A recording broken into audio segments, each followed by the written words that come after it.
আপনারা হয়তোবা জেনে থাকবেন যে গাবতলীর গরুর হাটের ইজারা নিয়ে অনেক ধরনের প্রশ্ন জেগেছে। তো এই প্রশ্নটা দূরীকরণ করার জন্য রাষ্ট্রপক্ষ থেকে দুদকের একটা ইনভেস্টিগেশন করা শুরু হয়েছে, যেটাকে আমরা স্বাগত জানিয়েছি। কেন এই টেন্ডার প্রক্রিয়ার মধ্যে যে ডিউ ডিলিজেন্স যে আইনগুলো মানার কথা ছিল সেটা মানা হলো না, সেটা নিয়ে দুদক দেখেছেন, আমাদের কাছে এসছেন, আমরা সকল ধরনের তথ্য আমরা দিয়েছি। কেন আমি এটাকে আইনের যে ব্যত্যয় ঘটলো এটা কেন আমার কাছে ধরা পড়লো, এটা কেন নিজ থেকে মানে তার যারা কমিটিতে ছিলেন তারা এটা ঠিকমতো পালন না করে, মূল্যায়ন কমিটিতেও এটা না ধরা মানে এটা না উল্লেখ করার পরে কীভাবে আমার কাছে আসলো সেই বিষয়টি নিয়ে দুদক আমাকে জিজ্ঞেস করেছেন এবং আমিও তাদেরকে বলেছি এটা ইনভেস্টিগেট করার জন্য।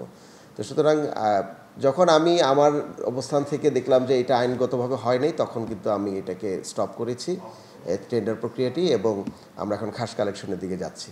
তো পুরো প্রক্রিয়াতে এই যে এত লোকজনদেরকে ইনভলভ করানোর পরে যে সরকারি যে নিয়ম, যে প্রকিউরমেন্টের যে নিয়ম, সেখানে কোথায় ব্যত্যয় ঘটিয়েছে তার জন্য আমরা ইন্টারনালিও একটি তদন্ত কমিটি করছি। আজকে আমি এটা অর্ডার দিয়ে দিয়েছি। আর দ্বিতীয় হচ্ছে যে আমরা চাই দুদক একটি স্বচ্ছ তদন্ত করুক, স্বচ্ছ তদন্ত করে এখানে যে ভুলগুলো হয়েছে সেই ভুল সাথে যারা জড়িত তাদেরকে আইডেন্টিফাই করা হোক, এবং এই ধরনের ভুল যেন ভবিষ্যতে আর না হয় সেদিকে সকলের সজাগ থাকার জন্য আমরা আহ্বান জানিয়েছি। এই পুরো প্রসেসে গত 2 বছর 3 বছরে টেন্ডার প্রক্রিয়াটি কীরকমভাবে হয়েছে, আমাদের এবারে টেন্ডার প্রক্রিয়াটিতে কেন ভুল হলো, কী কী নথি লাগবে, কী কী নথি দরকার পড়বে, আমরা সকল কিছু অলরেডি আমরা ইনভেস্টিগেশন যারা করছে তাদেরকে দিয়ে দিয়েছি, এবং আমাদের যে নতুন কমিটি ইন্টারনালি ইনভেস্টিগেশন করবেন তারাও এগুলো পাবেন, এবং তারা এটা আমাদেরকে একটা রিপোর্ট দিবেন। আমি সেই রিপোর্টের উপর ভিত্তি করে যারা সংশ্লিষ্ট দপ্তরে এটার জন্য আছেন তাদেরকে আমরা এটা দিব, এবং আমরা চাই একটি ফরেন্সিক রিপোর্ট বেরিয়ে আসুক। কি কি অসঙ্গতি ছিল টেন্ডার প্রক্রিয়ার মধ্যে? হচ্ছে যেটা ছিল যে প্রসেস করার পরে ওয়েবসাইটে দিতে হবে, পেপারে দিতে হবে। তো পেপারে দেওয়া হয়েছিল কিন্তু ওয়েবসাইটে দেওয়া হয় নাই, যেটা এটা একটা বাধ্যতামূলক রিকোয়ারমেন্ট, এবং আমরা ইনভেস্টিগেট করে দেখেছি যে ওয়েবসাইটে এটা দেওয়ার জন্য পাঠানো হয়েছিল।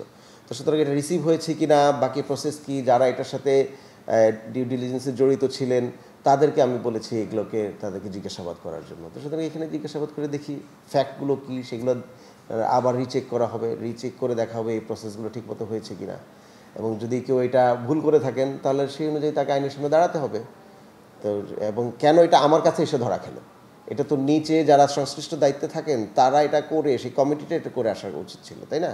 তো সেই কমিটির কাছে কেন এটা ধরা খেলো না, কিংবা তারা এটা কেন আমলে নিলেন না, সেটা আমারও প্রশ্ন, ইনভেস্টিগেট যারা করছেন এটা তাদেরও প্রশ্ন, সেটা আমরা দেখছি। সেটা এখন ইনভেস্টিগেট করছি আমরা, কারণ এটা তো কমিটির করার কথা ছিল। তো যেহেতু কমিটি কতটুকু করেছেন, কেন এটা ভুল হলো, কিংবা এটাকে ইচ্ছে করে অ্যাভয়েড করা হলো কিনা, এইসবগুলো খুঁজে বের করা লাগবে। আমরা সিপিটির সাথে যখন যোগাযোগ করি ওরা জানাচ্ছে কি আমরা তো শুধু ক্রয় সংক্রান্ত বিষয়গুলো যেগুলো সরকারের টাকা খরচ হবে শুধু ওই জিনিসগুলো আমাদের সিপিটিউ থেকে দেওয়া হয়, যেগুলো সরকার আয় করবে যেমন ইজারার বিষয়গুলো আয়ের বিষয়, এগুলো দেওয়ার কোনো নিয়ম নেই। এটা হচ্ছে ওদের হ্যান্ডিংসের বক্তব্য। আবার নীতিমালার মধ্যে আছে যেটা সিটি কর্পোরেশনের নীতিমালা যে আমরা দিতেই হবে, হ্যাঁ দিতেই হবে, এটা সিপিটিউতে দিতে হবে। আমরা তো দিয়েছি। এখন ওনারা যদি এটা না ছাপেন কিংবা এই মাঝখানে কোনো গ্যাপ হয়েছে কিনা কমিউনিকেশনের, সেটা এখন ইনভেস্টিগেট করে দেখা হবে। ওরা যেটা বলছে এটার ভিত্তিতে আসলে কি দেখবেন, যেমন কেন্দ্রীয় ক্রয় সংক্রান্ত ইউনিট, আমি যদি ওদের নামের ডেফিনেশনটাও বলি তাহলে বোঝা যাচ্ছে কি ওরা জাস্ট ক্রয়ের যে জিনিসগুলো, আমরা তো হচ্ছে লোকাল গভর্নমেন্ট প্রতিষ্ঠান, আমাদের আবার একটা ম্যানুয়াল আছে, আমরা ওই ম্যানুয়াল দেখে চলি। তা আমাদের ম্যানুয়াল অনুযায়ী আমাদের কমিটিতেও অ্যাকর্ডিংলি অ্যাক্ট করেছে। এখন এই অ্যাক্ট করতে কোনো গাফিলতি হয়েছে কি না, বুঝতে পেরেছেন বিষয়টা, না এই দুই দফতরের মধ্যে কমিউনিকেশনের কোনো গ্যাপ হয়েছে, সেটা ইনভেস্টিগেশনে বেরিয়ে আসবে। সেই জন্য তো আমরা একটা নিজেরা ইন্ডিপেন্ডেন্ট একটা ইনভেস্টিগেশন আমরা কমিটি করছি, আর দুদক থেকে সেটা আমরা খুবই সাধুবাদ জানাই, এটা খুব দরকার ছিল। কারণ যেহেতু প্রচুর তর্ক হচ্ছে, আলোচনা হচ্ছে, এগুলো ক্লিয়ার হওয়াটা ভালো। Thank you. কমিটিটা আজকে ফর্ম করবো, এটা এইমাত্র না বেরিয়ে আসলো। এতদিন তো আমার পর্যন্ত যখন এসছে আমি দেখলাম যে এটা নিয়মটা মানা হলো না কেন, বুঝতে পেরেছেন? তা আমি তো নিয়মের বাইরে যেতে পারবো না। এখন আমরা যখন এই ইনভেস্টিগেশনে দেখা হলো যে চিঠি নাকি এখান থেকে দেওয়া হয়েছিল এই ওয়েবসাইটে দেওয়ার জন্য, তাহলে ওরা কি রিসিভ করলো কি না, এই রিসিভ কপিগুলোর ইনভেস্টিগেশন লাগবে। তো সেই জন্য আমরা ভাবলাম যে তাহলে আমরা একটা কমিটি করে দিই, কারণ আমরা তো একটা মানে যে অনিয়ম হয়েছে অনিয়মের একটা কমিটি করা লাগবে না, এটা খুঁজে বের করার জন্য, তো সেটা আজকে আমরা করে দেবো।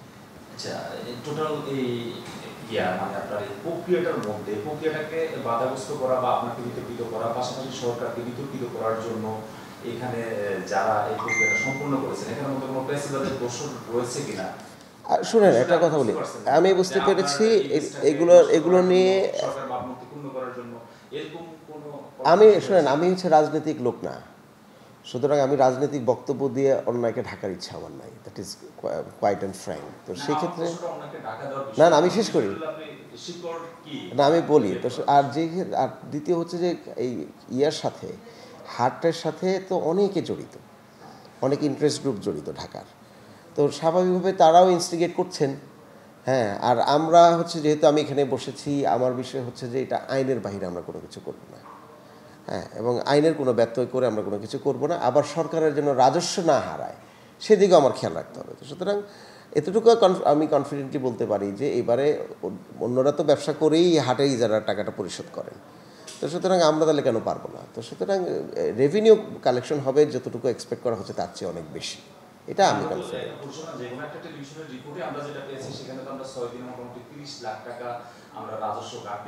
না এটা এইভাবে না, এটা ভুল, এটা ভুল। কী জন্য ভুল আমি আপনাকে বলি। কোরবানির হাটের ব্যবসাটা হয় কোরবানির ঈদের 15 দিন আগে, ওইটাকে আপনি গড় করলে তাহলে তো ভাববেন যে সারা প্রতিদিনই 5 লাখ 10 লাখ করে লস হচ্ছে, তাই না? এটা ওইভাবে না। যে ঢাকার এই যে অন্য কোরবানির হাটের ব্যবসা হয় কয়দিন? 7 দিন। তো সুতরাং এটাকে হ্যাঁ হ্যাঁ হ্যাঁ সেই স্থায়ী হাটের না না না না না স্থায়ী হাটের আমি আপনাকে বলি, স্থায়ী হাটের প্রতিদিনের বেচা বিক্রির রেভিনিউ আমাদের খাস কালেকশনে আপনি দেখবেন এটা 5 লাখ 10 লাখ না, এই 15 দিনে 15 কোটি টাকা 20 কোটি টাকা রেভিনিউ হবে এই ঈদের আগের 15 দিনে। এটা আমরা সবাই জানি, কিন্তু এটাকে আপনি যদি গড় করেন এটা ডিসইনফরমেশন হবে। আপনি বুঝেছেন? তা আপনাকে এগুলো তো বোঝার বিষয় আছে। এটাকে যে ন্যারেটিভ আমরা দাঁড়া করাচ্ছি যে এটাকে গড় করে এত টাকা লস হচ্ছে, তাহলে এটার কাউন্টার ন্যারেটিভ হচ্ছে যে তাহলে আপনি ঈদের পরের দিন আমার কাছে আসবেন, ঠিক আছে? এসে আমাকে জিজ্ঞেস করবেন যে আপনি বলছেন যে আপনার রেভিনিউ নেবেন, ঈদের পরে আপনার রেভিনিউ কত হয়েছে। আমি আপনাকে বলে দিলাম ঈদের পরে রেভিনিউ ডাকে যা আসছে তার চেয়ে রেভিনিউ ভালো আসবে।